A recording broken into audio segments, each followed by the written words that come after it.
passar goela abaixo qualquer coisa. Porque agora o qualquer coisa a IA faz. Faz. Entendeu? Então agora, nós como profissionais de arte, de computação, de administração, não importa, vamos ter que subir o nosso jogo mais um nível. E isso pode ser bom, não no curto prazo, mas no médio e longo prazo, porque a gente vai estar evoluindo nossas profissões um salto maior do que seria sem essa provocação. Entendeu? É o que nós fazemos de melhor. Pô, veio na hora que tá todo mundo meio preguiçoso, né? Todo mundo preguiçoso. E aí, eu tô aqui Akita, você acha preguiçoso, que cara, com o né? IA a gente tem pelo menos a mísera chance de competir com aquele grupo dos químicos e físicos que viraram o século ali até a década de 20? Ah, não, então, calma. Aí é uma outra questão. Será que, né, os seres humanos de 2024, empoderados com essa ferramenta que aumenta a nossa capacidade de analisar dados, aumenta a nossa capacidade de fazer as tarefas repetitivas de maneira mais barata, tá nos dando tempo, poder ou até uma certa capacidade humana de gerar um nível de impacto que foi aquele de 100 anos atrás? Então, a gente pode especular assim. Eu acho que a utilidade das IAs é que elas de fato estão se tornando, primeiro de tudo, é o nosso sonho, eu estava falando de ficção científica, um dos sonhos é ter um autômato, um robô tipo dos Jetsons para nos servir. O outro sonho é o homem de 6 milhões de dólares. É o homem biônico. O meta-humano. É o meta-humano, o transhumanismo, etc. Eu gosto de chamar. Que isso aqui já provê. Imagina uma época onde isso não existia. As próteses hoje em dia. Já. Então, é que esse é o mais simples, né? Eu Isso já é a consigo continuação, carregar né? o conhecimento da humanidade no meu bolso, acessível a qualquer momento. Isso é uma extensão da minha memória, da câmera, dos meus sentidos, etc. Então, a IA vai um passo além em me adicionar mais ferramentas para isso. Eu consigo agora produzir coisas que antes eu precisaria, para fazer um sketch porcaria, eu precisaria fazer um curso de 6 meses. Hoje a IA consegue fazer um rascunho bom o suficiente que eu não faria. Ele estende uma capacidade que eu não tenho, eu consigo ir um pouco além disso. No caso que a gente estava falando dos grandes, a época das grandes descobertas e os grandes físicos, e esse é justamente o calcanhar de Aquiles da IA para mim.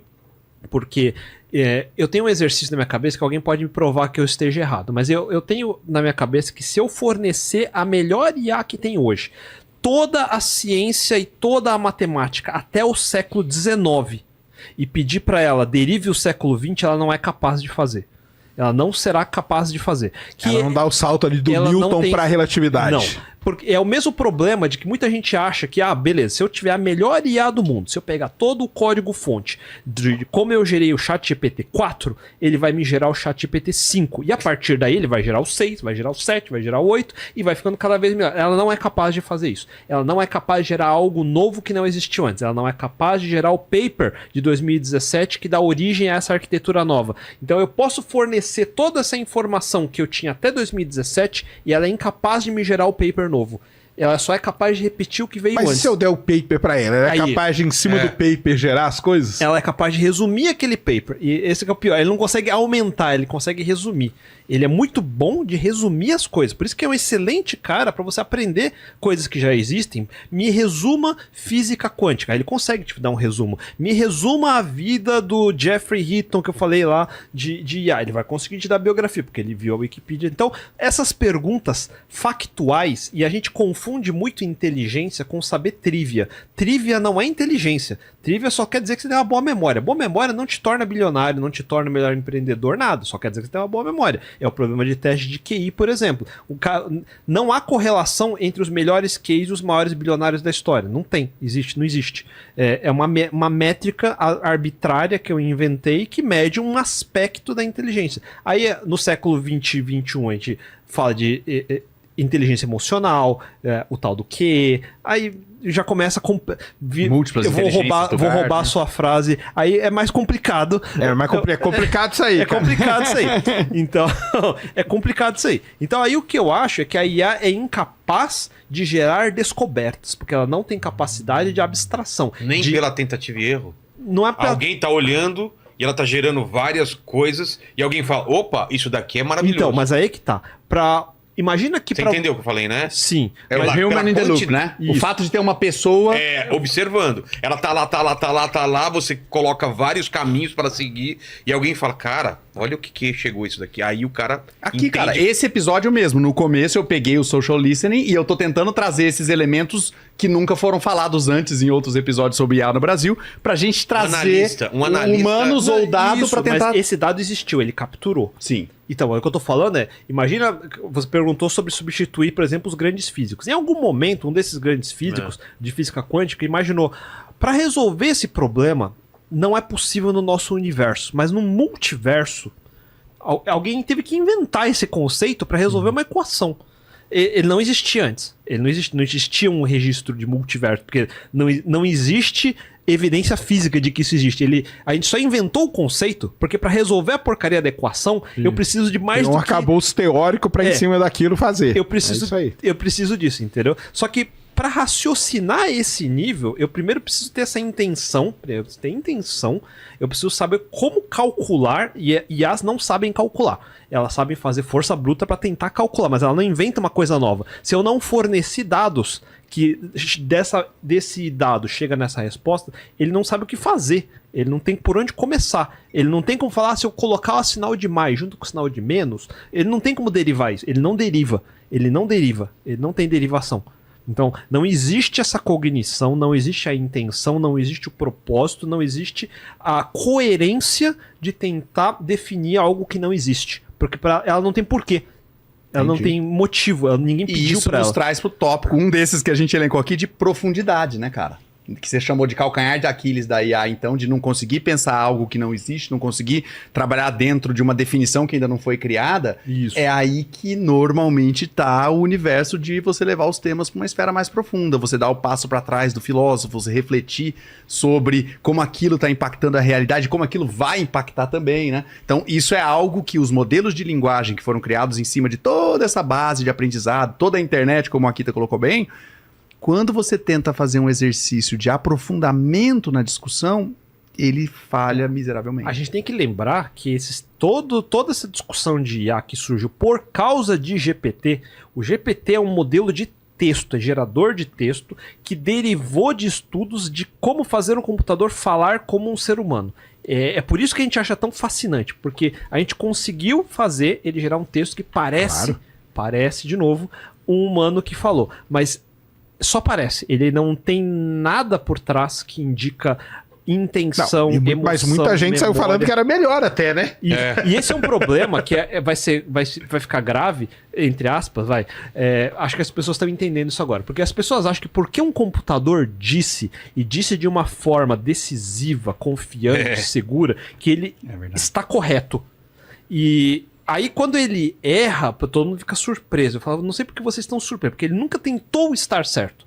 Ele não teve a intenção de acertar. Por acaso ele acertou. Ele não teve essa intenção. E quando ele errou, não é porque ele é burro, é porque por acaso ele errou. De novo, é por acaso. Então, por acaso eu sei treinar o modelo bem para dar uma resposta que parece certo na maior parte do tempo para a maior parte das pessoas, mas não está 100% certo 100% do tempo. E quando você fala por acaso, não é o por acaso que a gente usa no dia a dia, não. É por acaso mesmo. Existe uma seed aleatória, que existe um cálculo de probabilidade para escolher uma palavra. Então é literalmente uma probabilidade. Por acaso, né? E o Thiago mandou: sou da área e gosto bastante de filosofia. Hoje tem uma teoria que consciência está ligado completamente com o conceito de vontade. A questão é se a vontade seria algo divino ou não. Queria a opinião de vocês sobre isso. Esse é a grande pergunta, né? Vontade, consciência, a máquina ter vontade própria, né? Porque não tem vontade própria. Não. Ainda bem, porque a gente esquece ela ligada. Mas lá em 2001, quando o computador ficou lá dentro da nave, ele não abriu a nave pro cara, né? O HAL, né? Exatamente. Ele deixou o cara... É que você entrar na o ser humano ele ia fez acabar leitura com o objetivo labial dele. e viu que ele ia ter um fim. Exatamente. Acho que se for simplificar bastante, aí tem que entrar nas áreas de evolução, né? Aí depende também de qual religião a pessoa acredita, mas vamos entrar na coisa simples da biologia.